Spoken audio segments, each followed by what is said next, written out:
Hey guys, my name is Anthony, and in today's video I'm going to be doing the third installment of my race stint analysis series. So if you want to see more videos similar to this, make sure to hit the like button, and if you're new to the channel, click the big red button below to subscribe to it for content similar to this.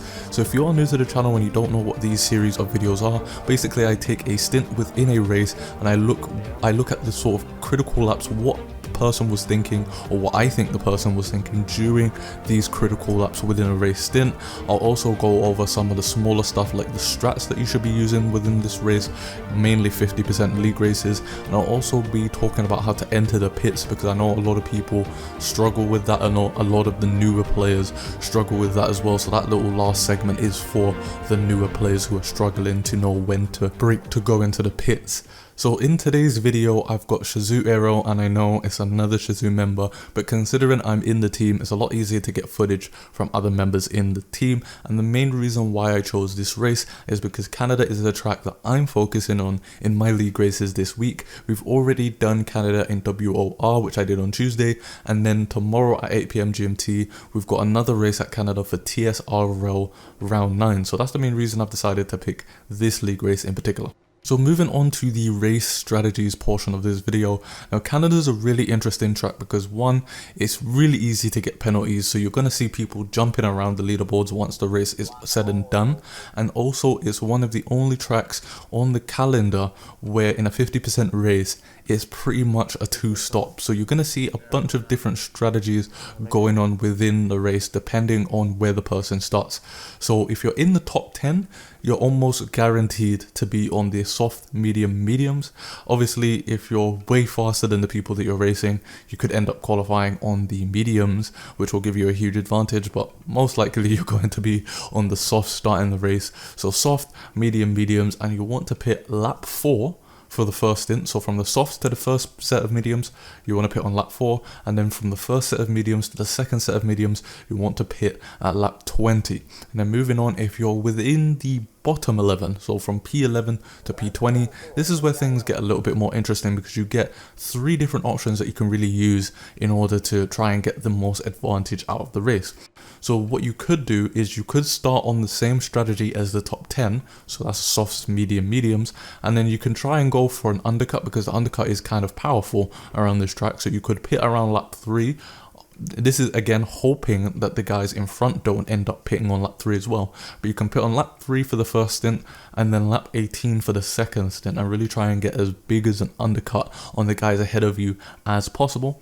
You could also go for the medium softs, which is actually what Aero goes for in this race, which you want to pit on lap 11 or around about lap 11 to say lap 13 for the first stint. And then for the second pit stop, you want to pit at around about lap 26, so you'll be roughly doing about 9 laps on the softs. If you can hold out a little bit longer on the mediums, obviously that will give you a big advantage as well, because the fresher your softs tires are towards the end of the race, the more that you can really attack the people who are doing other strategies and they're sort of on worn mediums or even worn hard tires, which leads me to the last strategy that you could potentially do, which is you could start on the medium tires, pit at lap 15 onto the hard tires, and then try and go through with a 1-stop until the end of the race. So moving on to the actual race stint analysis now.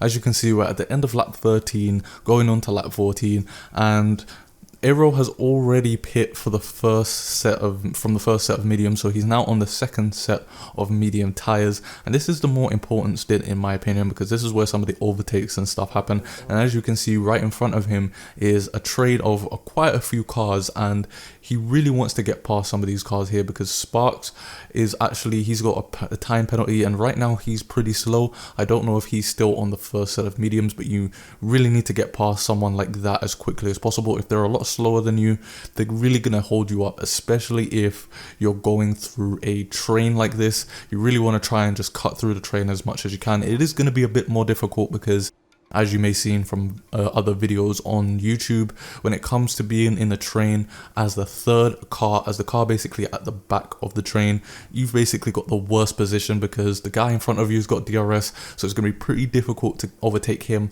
unless he's on older tires or he's just slower in terms of pace. But as you can see, Aero is pretty quick right now, and as we move on to the end of lap 14, lap 15, you can see he's already made the gap up to the guys who he was losing time with when he was passing CRG Sparks. So as you can see, the McLaren is now ahead of him.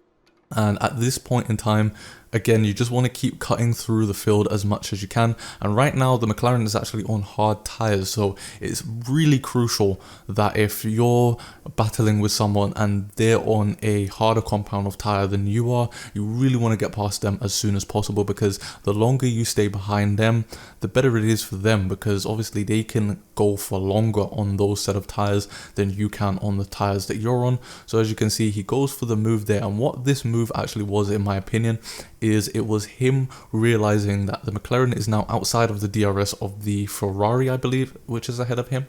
So he wanted to sort of keep the McLaren outside of the DRS from the Ferrari, so that once he's gotten past this hairpin, he can really get a really strong exit, because he's on the softer compounded tires, which will allow him to get the DRS, which means he doesn't even really need to use the ERS, the little amount of ERS that he's got here.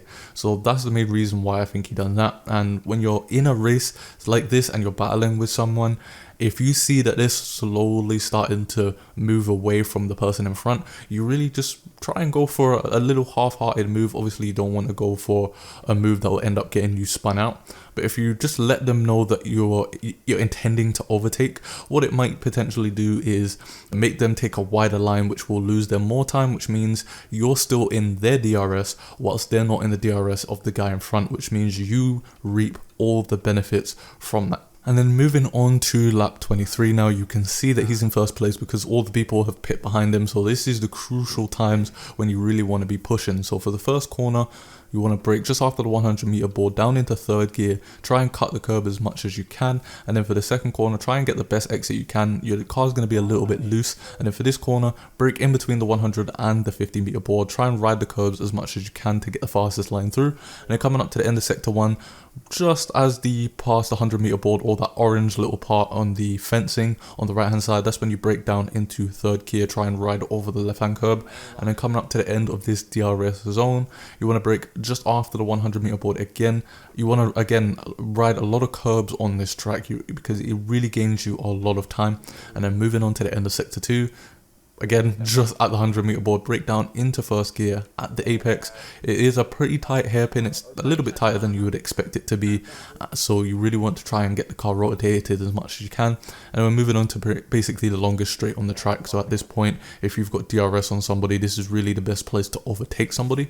And then at the 100 meter board, brake down into fifth gear, ride over the two curbs, try not to hit the wall of champions. And that is pretty much a lap of Canada. So the main thing that you really want to take away from the couple of laps that we took a look at today is that when you're in the train of cars, in certain situations, you're going to want to try and make the moves as quickly as possible. There are situations where it's probably best to really stick behind the person that you're driving behind. So for example, if they're quicker than you, it's probably best to just try and stick behind them instead of trying to make the overtake, because then they can drag you along, and if they're basically catching up a group of cars that's ahead, it will allow you to also catch up that group as well. However, if you find yourself being faster than the people in front of you, then it is definitely the best option to just try and overtake them as quickly as you can, especially if it's a situation like the McLaren where he's on the harder compound of tires. He's going to benefit the longer that you stay behind him, because as the time goes on, your tire wear is going to get increasingly more because you're behind somebody. So your advantage of being on the softer compound of tire will go even quicker. So you really want to try and get past those type of people as soon as you can. And also, if you're just looking to pass somebody in general, if you're maybe the third car in a train, then maybe just try and do a little bit of a move. Just let the person in front know that you do intend of trying to overtake them, because what that could do is it can really set them offline a little bit, make them take a wider line into the corner. And if they lose DRS to the person in front of you, then that's even better for you, because that means you can stick within their DRS, make the move on them, and then try and attack the person who is in front of them. As long as you're not losing too much time, you just let them know a little bit that you intend on passing instead of trying to go for a full battle, because you really don't want to be losing all that time to the guy ahead. Because as soon as you pass the guy that you're battling with, you want to try and attack the guy who is in front as quickly as possible. So for the newer drivers now who are maybe taking off the racing line and they don't fully understand where they should be braking when it comes to going into the pits, if you're on the back straight going into the Wall of Champions, you'll see 3 meter boards: the 150 meter board, the 100 meter board, and the 50 meter board. When it comes to braking for this particular pit stop, you want to brake as soon as you hit the 50 meter board, whereas if you're braking to go into the Wall of Champions and continue on the laps, then you'll be braking at the 100 meter board.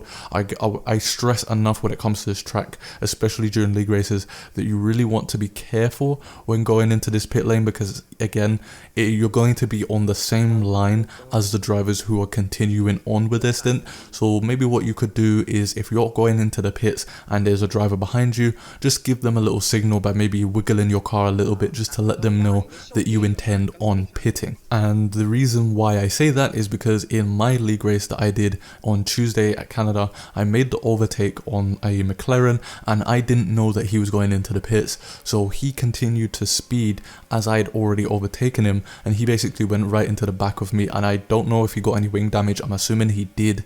So that's the sort of stuff that can happen if you don't let the guy behind you know that you intend on going into the pits. So that's going to be it for today's video. I hope that you enjoyed this video and I hope that you learned something from this race stint analysis. So if you did, make sure to hit the like button, and as I said before, if you're new to the channel, please consider hitting that big red subscribe button down below to stick around for content similar to this, and I'll see you guys in my next video.